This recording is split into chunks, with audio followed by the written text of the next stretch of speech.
Bike মানে কি ৰাইজৰ স্বতঃস্ফূৰ্তভাৱে ৰাইজ ওলাই আহিছে, হাজাৰ হাজাৰ বাইক ওলাই আহিছে। লগতে আপোনালোকে নিশ্চয় দৃশ্যটো দেখিবলৈ পাইছে, বাইক, গাড়ী, ই ৰিক্সা, ট্ৰাক, ট্ৰেক্টৰ, সকলো গাড়ী আহি ইয়াতে সমাগম হৈ আছে। ৰাইজ স্বতঃস্ফূৰ্তভাৱে ওলাই আহিছে। আপুনি কি আহ্বান জনাব কথা ৰাইজক? মই ৰাইজক আহ্বান জনাম, কংগ্ৰেছ দলে এই যে আমাক হাজাৰ হাজাৰ বছৰ ধৰি মানে তেখেতসকলৰ পণ্য সামগ্ৰী বুলি ভাবি আছে, তেখেতসকলে টিকট দিলে আমি ভোট দিম বুলি যি ধাৰণা, সেই ধাৰণা আমি এইবাৰ ৰাইজে ভংগ কৰিম। আৰু গোটেই ৰাইজ কংগ্ৰেছৰ এই টিকট কেলেংকাৰীৰ বিৰুদ্ধে ওলাই আহিছে। এইবাৰ এইটো কংগ্ৰেছৰ যি দুৰ্নীতি, অন্যায়, টিকট কেলেংকাৰী, তাৰ বিৰুদ্ধে এইবাৰৰ নিৰ্বাচনত আমি ককিলা জিলা পৰিষদবাসী ৰাইজে অৱতীৰ্ণ হৈছোঁ। কোনে দুৰ্নীতি কৰিছে টিকেট দিয়াত? আমাৰ স্থানীয় বিধায়ক, খালি অকল আমাৰ স্থানীয় বিধায়ক বুলিয়ে নহয়, গোটেই অসমত আপোনালোকে গম পায়, প্ৰত্যেকটো সমষ্টিত জিলা পৰিষদ, আঞ্চলিক পঞ্চায়তৰ টিকটত কংগ্ৰেছ দলে ব্যাপক টিকট কেলেংকাৰী কৰিছে, যাৰ কাৰণে ৰাইজ আজি কংগ্ৰেছৰ টিকটৰ বিৰুদ্ধে ওলাই আহিছে।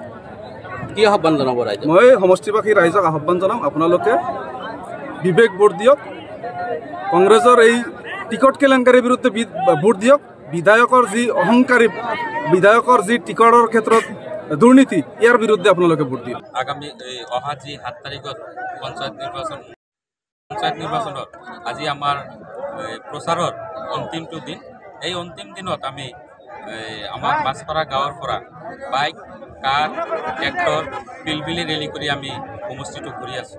কিমান হ'ব বুলি আশা কৰিছে? বাইকটো বহুত হ'ব, আপোনালোকে দেখিয়ে আছে। আজি ৰেলীত কিমান মানুহে অংশগ্ৰহণ কৰিব বুলি আশা কৰিছে? হিচাপ কৰি ওলাব নোৱাৰিম আমি কিমান মানুহ হ'ব, কিন্তু মানুহ হ'ব, বহুত মানুহ হ'ব। আপোনাৰ জয়টো কেনেকুৱা আশা কৰিছে?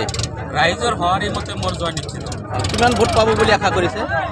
35,000ৰ পৰা 40,000 ভোট পাম বুলি আশা কৰি আছোঁ। আপোনাৰ প্ৰতিদ্বন্দ্বীজন কংগ্ৰেছ দলৰ ছেকেণ্ডাৰ প্ৰধানী। কি আহ্বান জনাব ৰাইজক? ৰাইজক মই এটাই আহ্বান জনাম যে এইবাৰৰ পঞ্চায়ত নিৰ্বাচনত আপোনালোকে দুৰ্নীতিৰ বিৰুদ্ধে ভোট দিয়ক, টিকেট কিনা বেচাৰ বিৰুদ্ধে ভোট দিয়ক, দুৰ্নীতিৰ বিৰুদ্ধে ভোট দিবলৈ মই ৰাইজক আহ্বান জনাম। আপোনাৰ নাম আৰু?